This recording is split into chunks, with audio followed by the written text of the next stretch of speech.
It is my great pleasure to introduce a stunning double bill that we have for our next talk. So on my left is Audrey. Audrey is Taiwan's former Digital Minister and current Cyber Ambassador. And she's been instrumental in positioning Taiwan at the forefront of internet freedom and civic participation. Her work saw her named one of the 100 most influential people in AI in Time magazine in 2023. Audrey's work as Digital Minister saw her play an instrumental role in building Join.gov.tw, Taiwan, a participatory governance system that led to practical improvements such as enhanced access to tax software and revised cancer treatment regulations. In Audrey's current role as Taiwan's Cyber Ambassador, she advises on international cooperation and exchanges related to digital governance, deployment, and applications, and her recent focus is on plurality, understood as using technology to enhance collaboration across social differences. There's a very nice kind of open source style book on plurality online, which I highly recommend you to go and look at. I also now have the additional great pleasure of saying that Audrey is one of SAFE's trustees, newly minted trustees, and we are delighted to have her on board for that. And then, to my right, we have A to Z. See, very good, very good. A to Z. We'll just talk about that. Right, sorry. I have Zarinah. Formerly trained as a neuroscientist, Zarinah is Director of Research at the Collective Intelligence Project, exploring emerging technologies and the science of collectivity.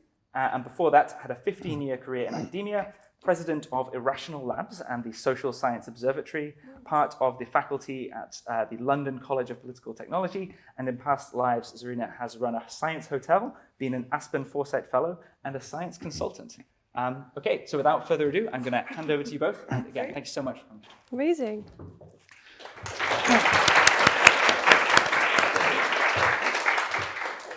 So really happy to be here, and I will just open with a concrete scenario. In addition to tax filing and cancer treatment, the participatory method in Taiwan has also been used to address emerging AI harm.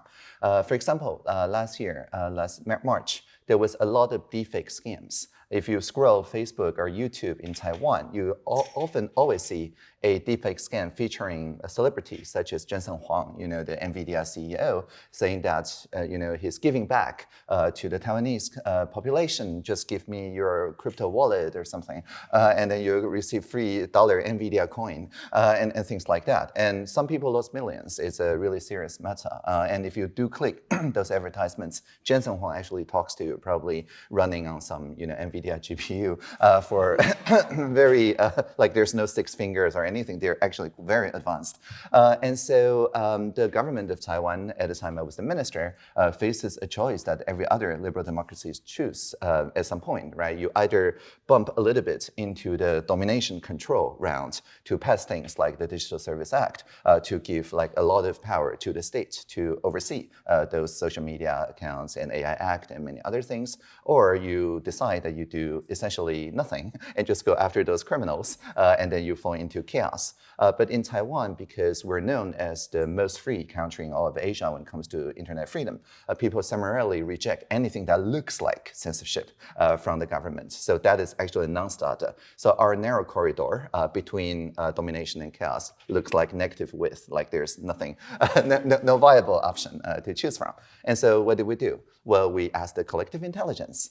We sent 200,000 text messages to random numbers around Taiwan.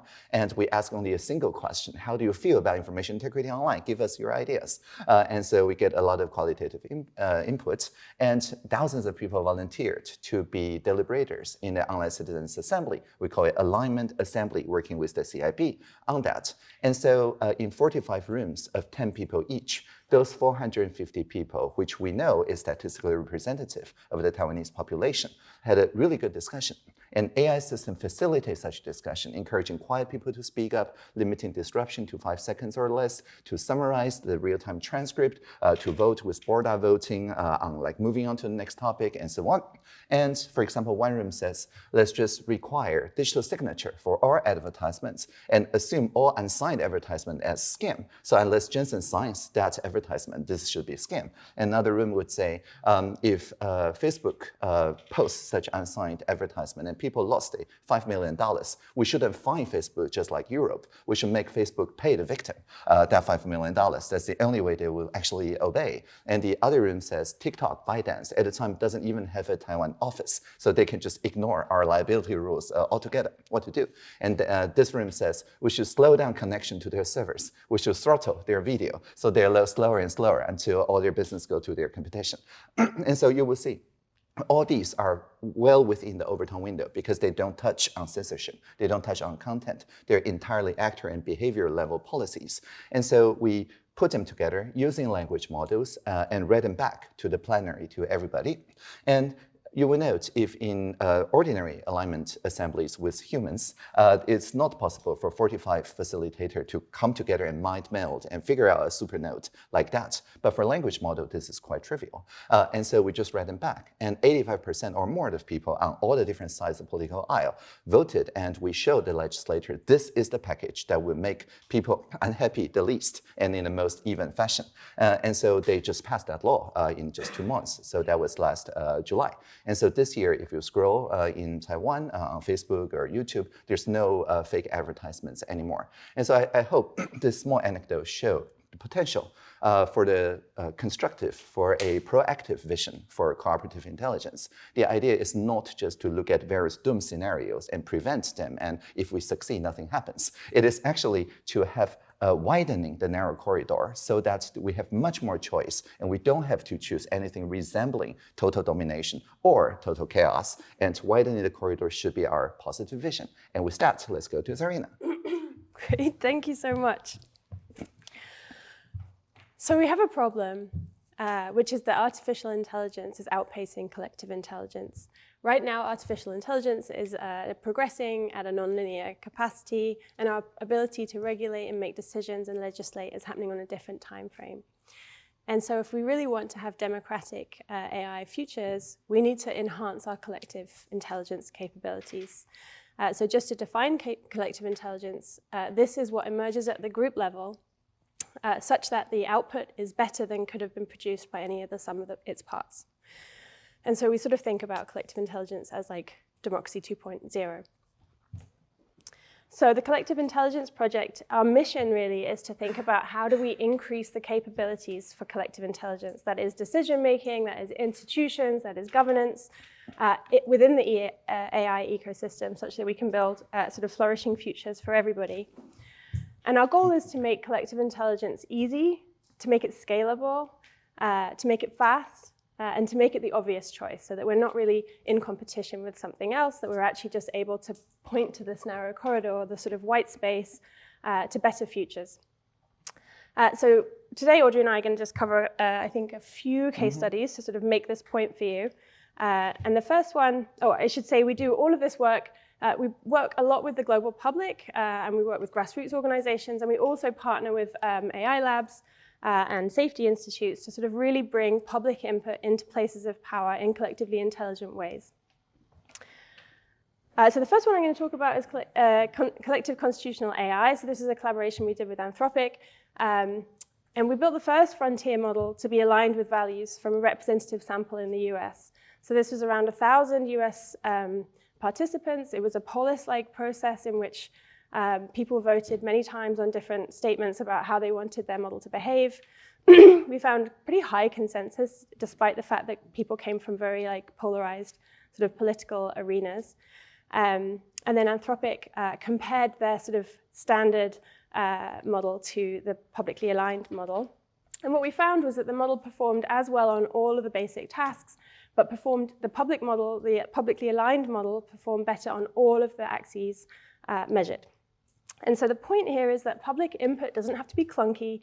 It doesn't have to lead to compromise. It can lead to better models. And it's shipping production in Claude 3. Yeah, that's right. So the public is inside Claude now. And so Audrey's going to talk about Bowling Green. So Zarinah mentioned polis. Just a quick show of hands. How many of you know what polis even is?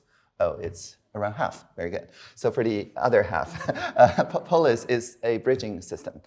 So people in Bowling Green, Kentucky look at the statements that their fellow citizens posted. For example, in the future, our public transit would go to county parks or whatever. And then if you like it, you can say yes. If you don't like it, you say no. If you are not sure, you can say pass. And then the system shows you another statement from your fellow citizen. So it's variously called a wiki survey or a collective response system, but I prefer the term bridging systems because the way it does is that it figures out, just like community notes on x.com, kind of the left wing and the right wing, and then you figure out the upwing.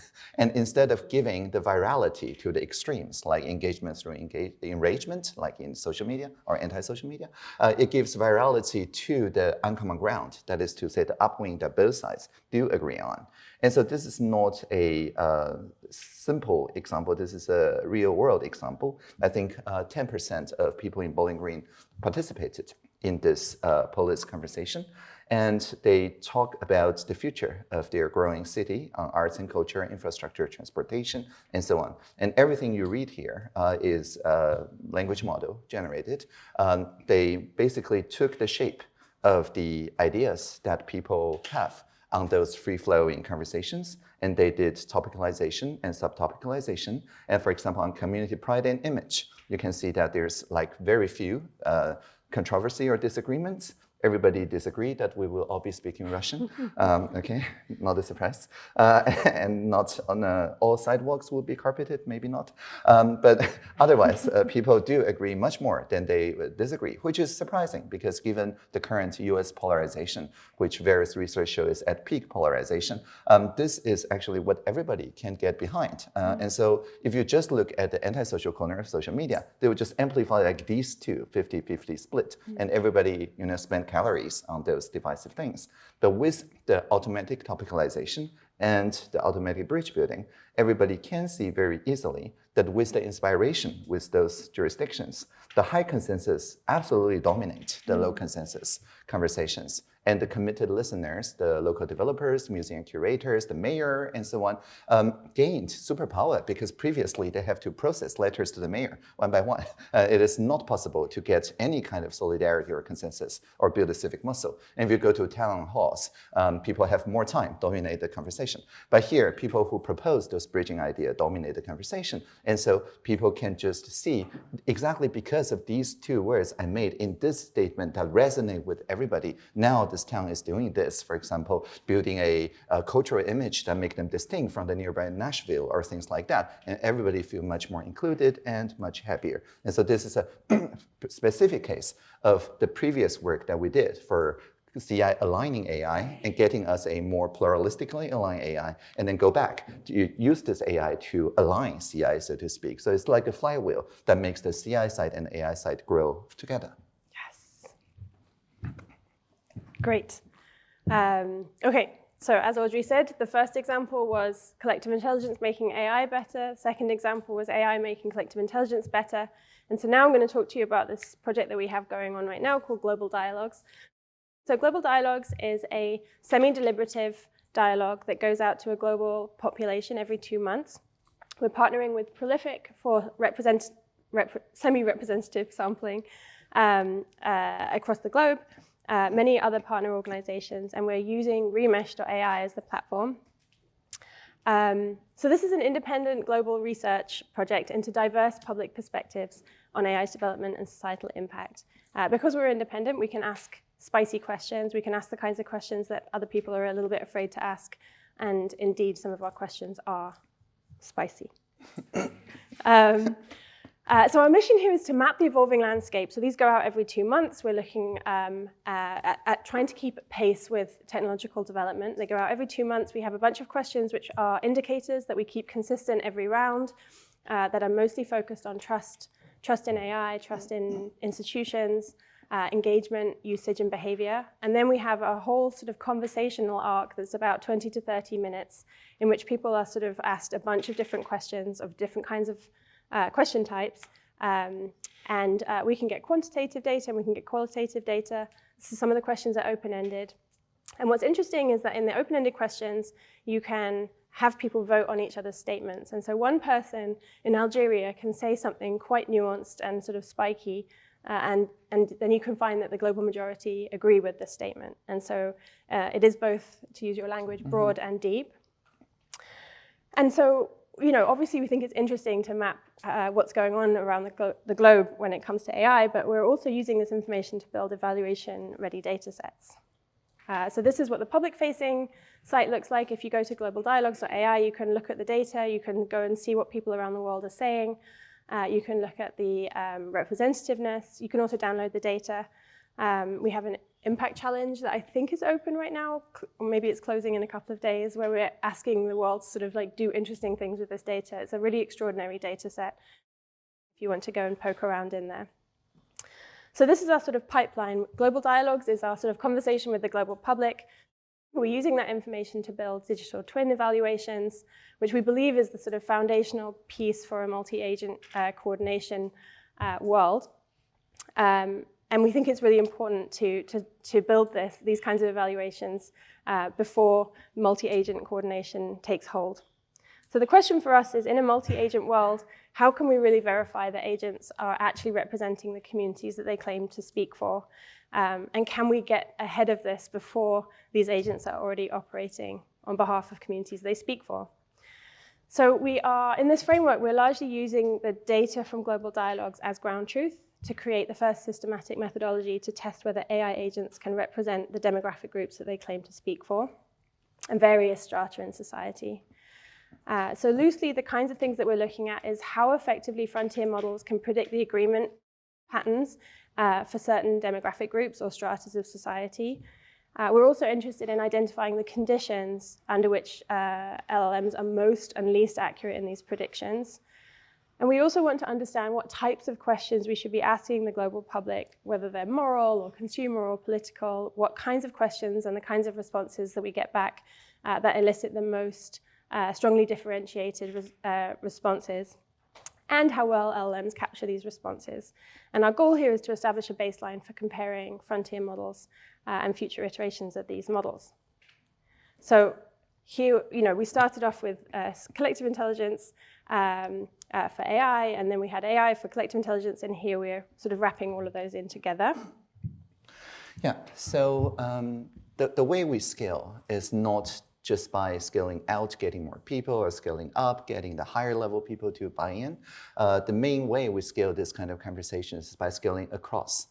Make infrastructure that make it very easier and easier for people around the world who want to start such systems to incur almost no cost in setting this up and also interpreting it and so on. So for example, Bowling Green seemed like a small place. Even Taiwan with 23 million people isn't a big place. But once you have something that's working, that has real outcome, that produce real data sets, then it shifts the conversation from we have this superpower that can overcome trade-offs, which sounds very suspicious to policymakers, to we have this concrete outcome in this small polity, would you like to try it, which sounds very convincing to policymakers. And for example, for the past 2 years, I've been working with Gavin and Jennifer Newsom of California, the governor and his first partner, on making this deliberation platform. And initially, we wanted to talk about the teenage use of social media, because it's a very classic case of something about them without them. Certainly, they didn't vote for the legislator that came up with the social media ban. And we wanted to do 2 rounds, one with the students, one with their parents, and we're about to launch it. But by the time that we're about to press the launch button, wildfire happened in Los Angeles. And so the governor's team, the ODI, was distracted for a while. I wouldn't say distracted, focused for a while from this Engage California. But because we had the infrastructure ready, it turns out the people on the local, like the Department of Angels, the civil society organization around Los Angeles, they want this tool. And so we just pivoted the conversation from social media in teenage use to how do we recover from Los Angeles fire? Whether the mental health centers support line is a good idea. Should we do soil quality detection and things like that? And it turns out it gets much more people's interest than if we had talked social media. The click-through rate is like 25%, which is unheard of, right? The industry standard is like 5% for cold call emails. And so people really did get together and to build the same kind of bridge-making consensus, and Newsom just authorized, I think, 9 of them to be immediately made policy, and the 4, which there are still divisions, enter the next round of the deliberation. So it shows that once we have that example of Wi-Fi recovery, then other polities like Japan and here in the UK, everybody is paying attention. Now California is doing it. So this is how we're going to scale across different jurisdictions, not scaling up to the billions people level at the same time, but just keeping doing this grassroots civic infrastructure and showing larger and larger polity that this method does work. Yes, great. So the thing we want to leave you with is this. Whilst people might encourage you to think about AGI, the competition with AGI, the competition between artificial intelligence and human intelligence, we want to leave you with this idea that we can build radical collaboration between artificial intelligence and human intelligence in service of augmented collective intelligence. And our job is to point towards these horizons, to prototype the tools, to carve the path, to create the proof of principle, to make these things doable, such that we can build towards sort of futures that are non-zero sum, and we have to do that without leaving anyone behind. Thank you. Can we do that on time? Yeah, good timing. Questions? Hi, I think this is really exciting. I think it's a really cool idea. I was wondering how you think about strategic voting. In particular, maybe the first time you do this, you're like, there's lots of uncoordinated people, the best response is just to be honest. Whereas if I know, think about established elections, there's loads of blogs about this is how you vote strategically, and then you might get much more correlated strategic voting, where evidence that this doesn't happen initially is not good evidence that it will end up happening as the stakes are higher. Yes. So the question was, how do we preempt, right, collusion strategy to game this system? In Taiwan, the first time we used POLIS on this scale was on Uber, and we did get very good policies done on the ride sharing. And so Airbnb just know that they're going to be a next topic.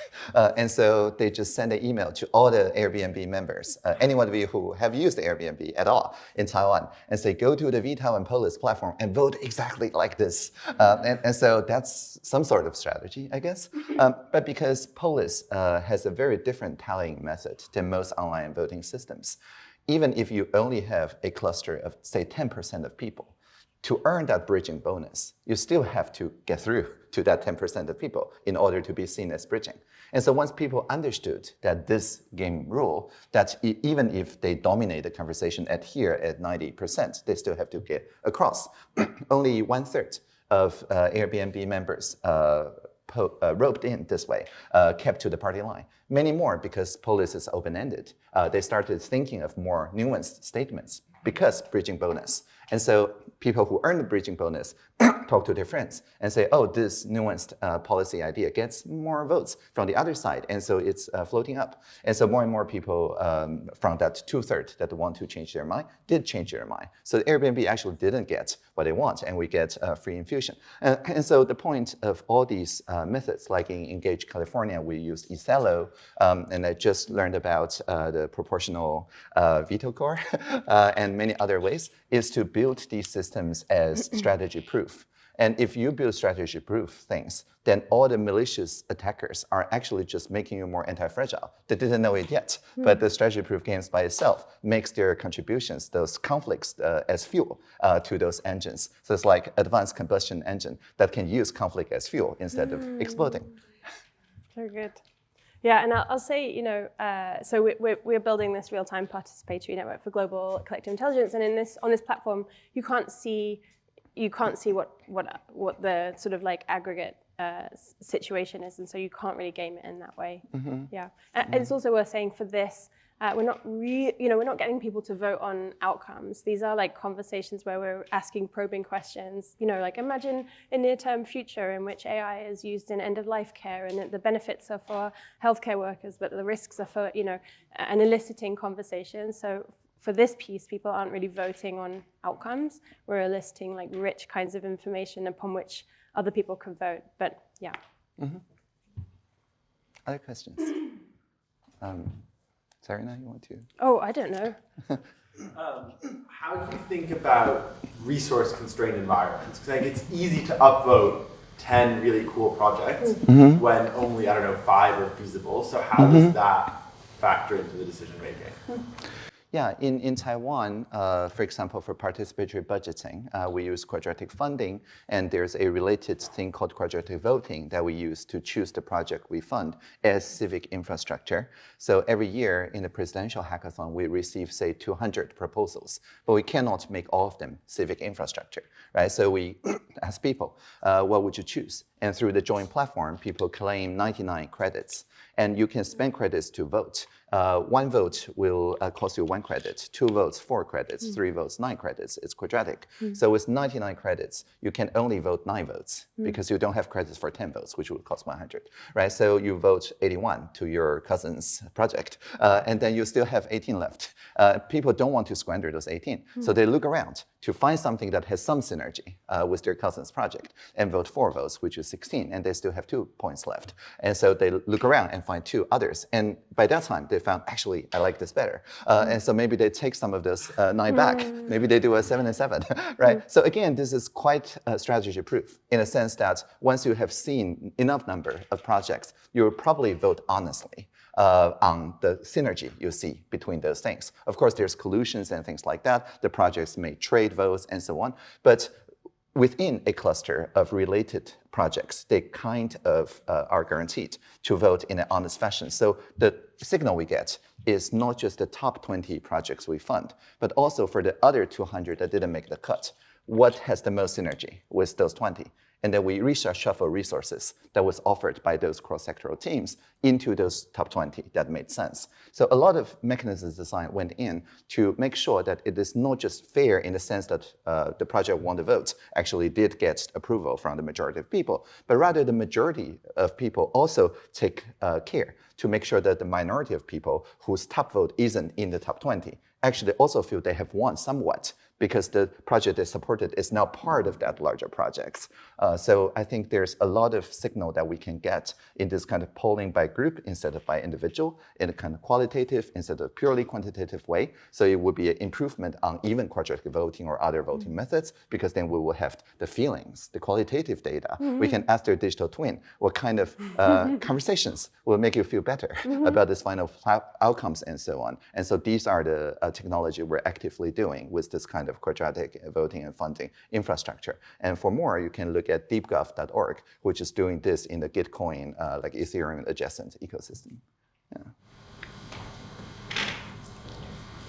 Other questions? Yes, go ahead.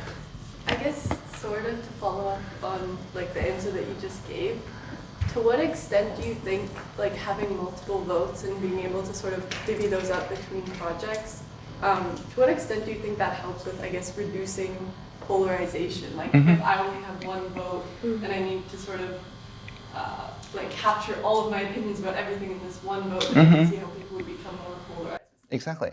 It's polarization by design, right? If you only provide 1 bit of input every 4 years, you're going to be polarized, right?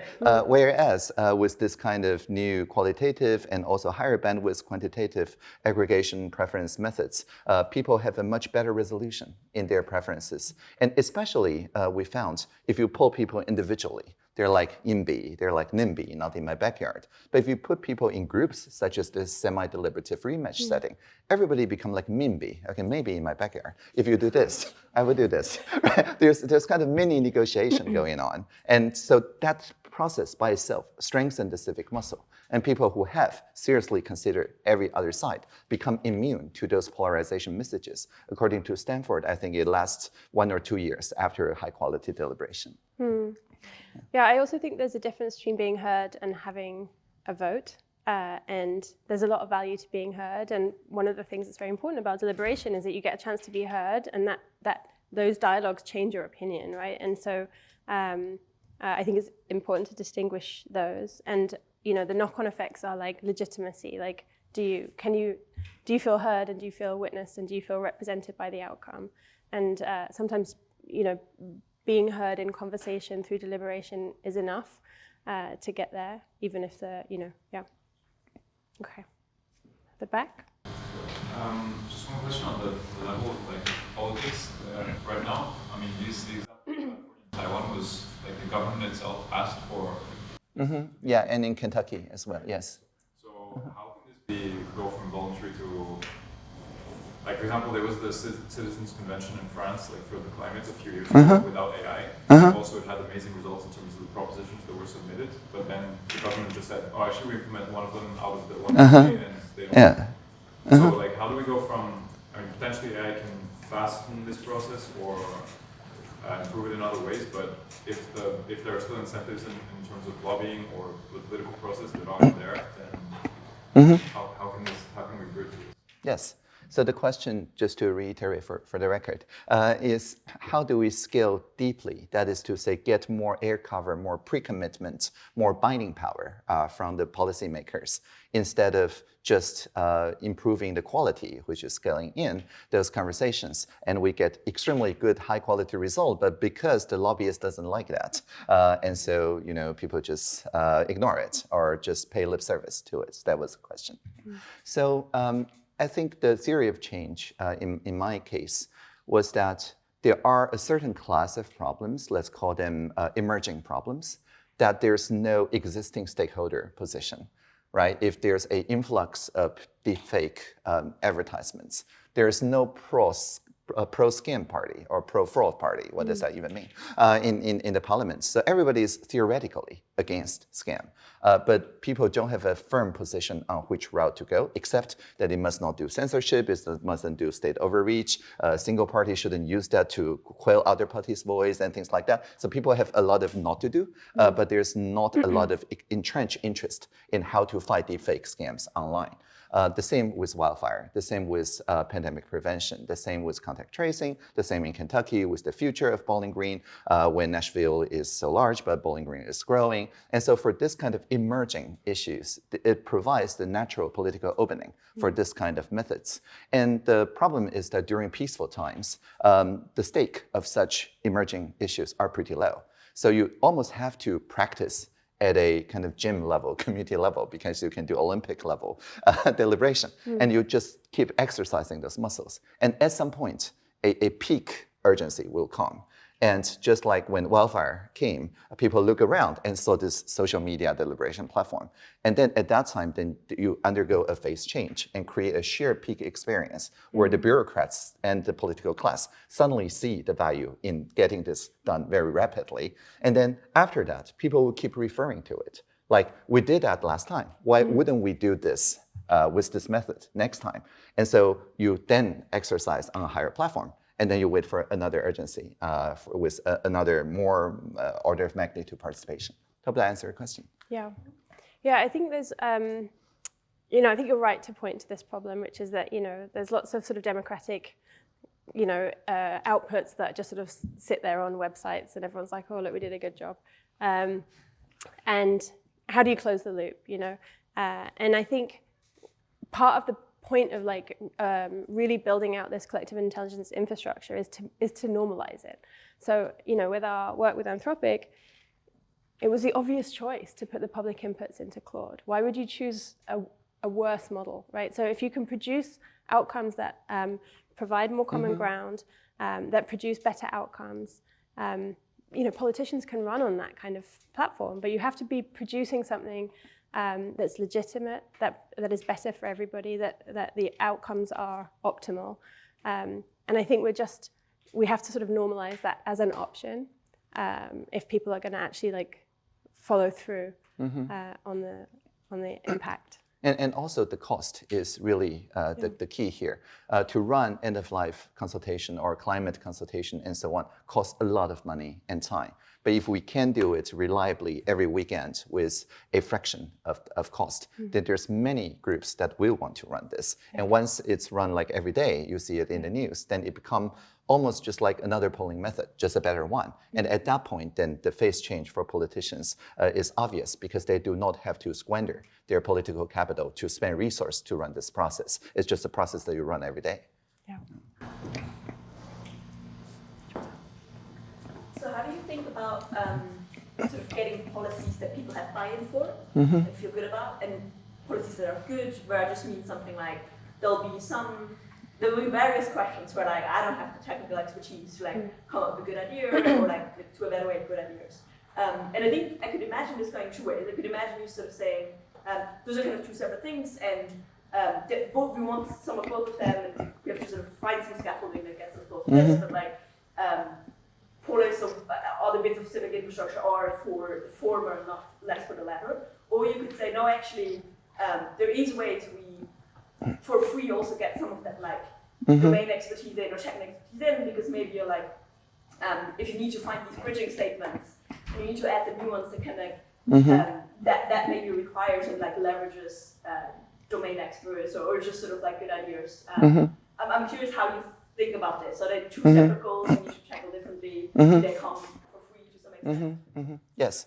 So the question, just to recap, is that we know these systems are very good at discovering people's value preferences and defining those uncommon grounds that brings people together. But there's other part of policymaking where experts who are very deeply knowledgeable about certain area actually can just develop and deliver better results if you just use this upgraded material, so to speak. And so how to connect those two together. In the double diamond scheme of IDEO, design thinking, I hope is common knowledge by now, these two diamonds are connected by a connection point of how might we do something together. That is to say, the agenda setting part is done with as many people as possible in the maximal bridge making. But instead of just treat it like a referendum, which would be shortcutting the development and delivery stage, and then you end up getting bridging statement that violate a lot of physics and let everybody feel very happy, which is not the best policy. You just scatter, as Zarinah just said, on the value level. Like this is what people value. But how to deliver on those value or to reach those goals in a way that align to those value are the domain of experts. But the experts resolve only the ones that with the higher bridging consensus among population.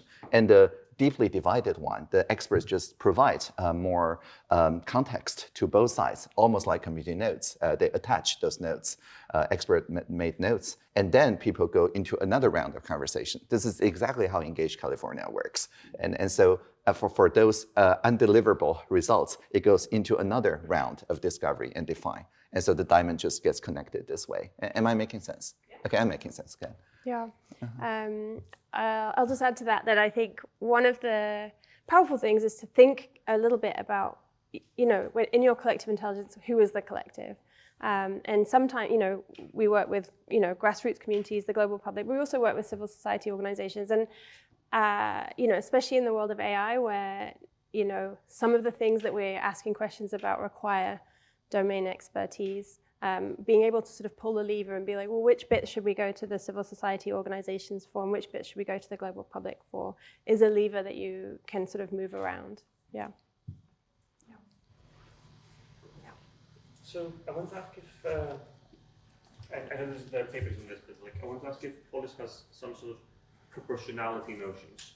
So for example, let's say you have like 60% of people want more public transport. And they vote in favor of all of the things that are like more bus lanes, more extending the metro station, and so on. And then there's 40% that want more car infrastructure. And then if you take, like, say, the five top proposals or ideas or things that people agree with, you would get, the five most voted things are all about expanding public infrastructure. But probably if you want to summarize proportionally, you would, out of these five ideas, you keep two of the.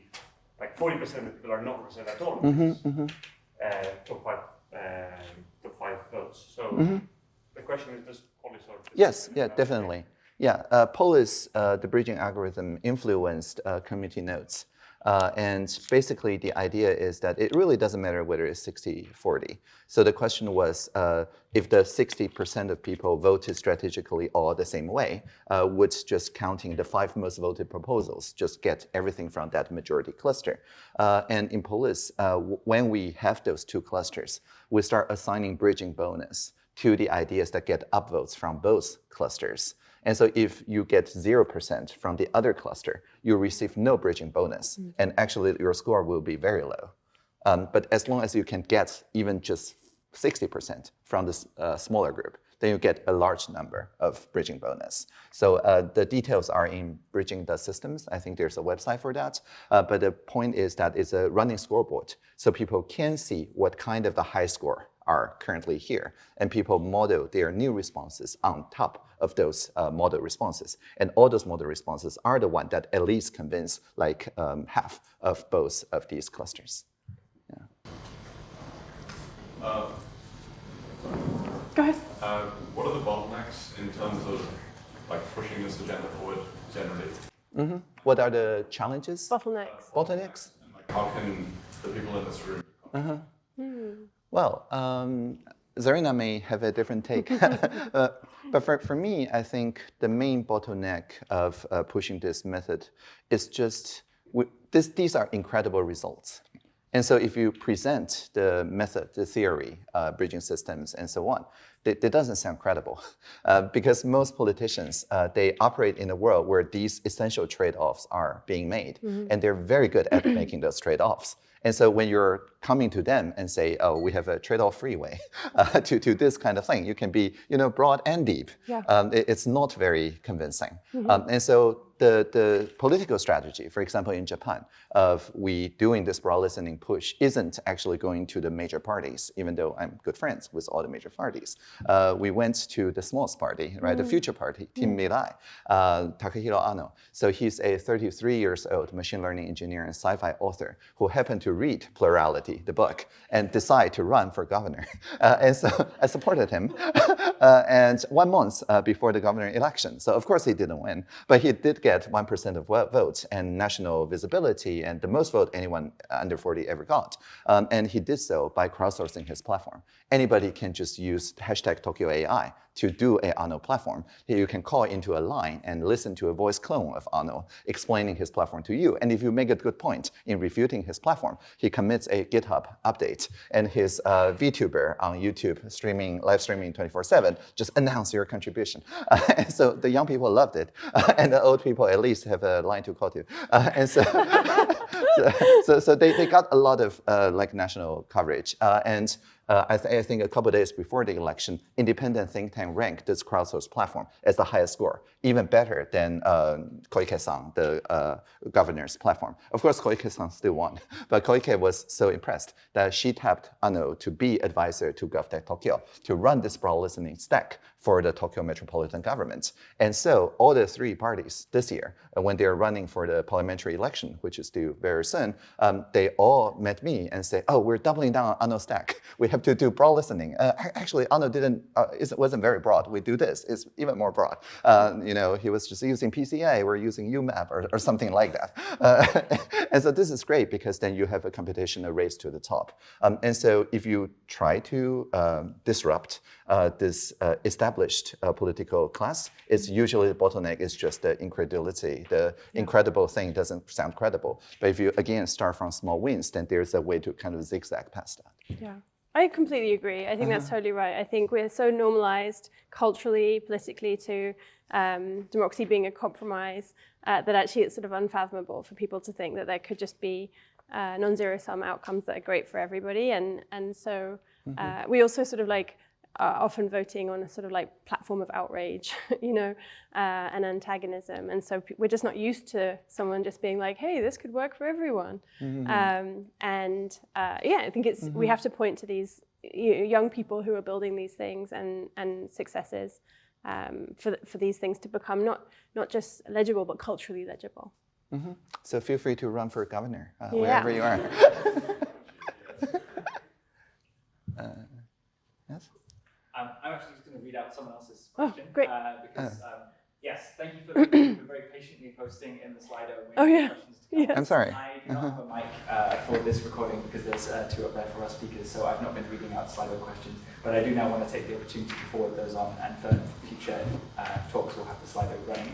So the top comment or question at the moment is from Dirk, which is, I think, unless you've already covered this, apologize if you have. How do you verify single humans are answering polis questions as used in the collective intelligence? So So the thing. So how does Prolific know it's not just bots? Yeah, actually, I'm not sure, and I think they are working on this. So they have their sort of infrastructure for sort of checking participant verifiability, but I'm not entirely sure how they do it. So I'm not going to speak to that. Yeah. Yeah, and in the Taiwan case, it's very easy, right? Remember, we send text message to 200,000 random numbers. If somebody try to hoard, 2,000 numbers under a single person, the anti-money laundering office is after them very quickly. And so there's this kind of natural scarcity in how many SMS numbers you can do. And so in a sense, it's also meronymous in a sense that we don't need actually your real name, your profile, and so on when you provide the initial feedback, because based on SMS, we just know where you roughly are and that you're a human and you have a photo ID or 2 photo IDs when you got that SMS card. Yeah. I mean, I do think as we step into the horizon of the multi-agent world, we're going to end up with lots of bots and non-humans engaging in these things, and so we have got some sort of like security issues. Although maybe the bots and the agents should be included in the collective. Fantastic. Okay, I now have a microphone. Excellent. So Great. keep the questions coming in Slido if you have them. And I have one more for you now, which comes from David, which is, wouldn't getting a good model of collective beliefs, or could it be dual use, for instance, improving the ability to conduct precise propaganda or political campaigns, etc.? Yeah, and I mean, the criminals are already using it that way, right? Yeah. So how do you think those Jensen Huang deepfake clones are so convincing? Obviously, the criminals are already using it. Yeah. And so I think this is the same philosophy as my other hat, as the Roost.tools, one of the initial partners. So Roost, for context, is something for open source federated small models that turn CSAM, child sexual abuse material images, into equivalent text, like grooming-like text, so that it's legal to hold on to, and you can jointly train a threat intelligence system without relying on centralized photo DNA or whatever from Microsoft, because for synthetic CSAM, there's overwhelming for any centralized solutions to use. And so again, the question is that this kind of model is inherently dual use, right? If you can turn CSAM image into text, certainly you can turn text into a CSAM image. And our answer is that people are already doing that, right? So it is defensive acceleration in the sense that the offensive part has been saturated already in this particular capability scheme. And so, it's not like we're doing something that could be dual use, we should guard against it. It's just to realize that it is time to reverse this fraudulent organized crime use of these kind of things. And so I think it is all about looking at the places where it has this shape, and then to make a kind of demilitarized zone between the open source people and the security people, as was the case of Roost. And there are many practical real-world applications in which data criminals are already having an upper hand, and you can perhaps do your cooperation in the field, showcases, tests, and so on, specifically for decentralized democratic defense, and then to use that for other topics that have this property. But if you start from scratch, yes, it could be dual use.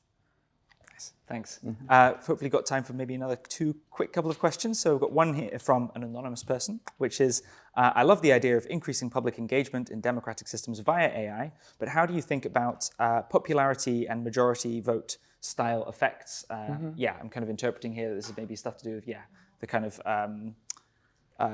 kind of tyranny of the majority or things like this, maybe sorts of ideas. I'm not sure if I'm interpreting the question correctly, but I think that sort of idea is there. Yeah, again, the point is just to popularize this idea of strategy proofness, this idea that you can make sure that people are equally slightly unhappy as a better way to tally those preferences rather than the majority wins all. A lot of those social choice mechanisms are actually not exactly unknown. If you ask policymakers, they know about those. It was just previously to collect those signals take a lot of time. You have to literally hire very well educated people to do the sense making, to do the coding, and so on and so forth. So I think that the real change change in the past year or so. It's just a cost change. You can now afford to do like the jigsaw sense making, the police high dimensional aggregation, and so on, with almost no cost at all by involving no human in the loop for that simple aggregation mode. Then of course it comes with, can you replicate this? Can you do it with edge AI open weight models? Can you do it in an auditable way, and so on and so forth? But these are technical issues that we can tackle and solve instead of the cost issues that previously is the blocker for this kind of newer aggregation methods. Yeah. I also think it's worth saying, so in the constitutional AI example, there's pretty high consensus from people. And so I think we're sort of used to this, we're voting on one thing and 60% of the people say yes and 40% of the people are miserable. But we're talking about something slightly different, which is many people setting the agenda, right? Many people starting off with their statements. And then when that's the starting point, you often do find like high points of consensus. And this is true in global dialogues also. It's not the case that the world agrees on everything, but I'm often surprised by how much there is global majority consensus on very nuanced and sort of spiky things. Nice, thanks. Yeah. Okay, I think we've just got time for one more question, which is a very nice one. It's from Jonas. The Center for Collective Intelligence, I think this is CI, at MIT, has a decomposition of collective intelligence into networks, markets, democracies, and more. So the question is, what are your thoughts on improving or using collective intelligence to improve things out as well as democracy, kind of other things other than democracy? And Yeah, I mean, I think that's great. I think that's a great idea. And I want to see people building the infrastructure for collective intelligence across the domains. I think there's a whole realm of society that we haven't experienced yet because we haven't really lent into our capabilities. And now we have technology to help us build these kinds of phenomena. I think it's exciting to think about the kinds of things that we could build together if we could sort of think beyond many of the sort of institutions and social structures that we have now, including our economic system. And there's a lot to be steering towards. Yeah, small d democracy is everywhere. So it's not just capital P politics. We can do it in many polities. And in fact, these kind of methods enable people to form new kind of polities across jurisdictions, across existing boundaries, across different institutional forms. Yeah. Okay, that's all we have time for. So I just encourage you to give one last round of applause for Audrey and Zarinah.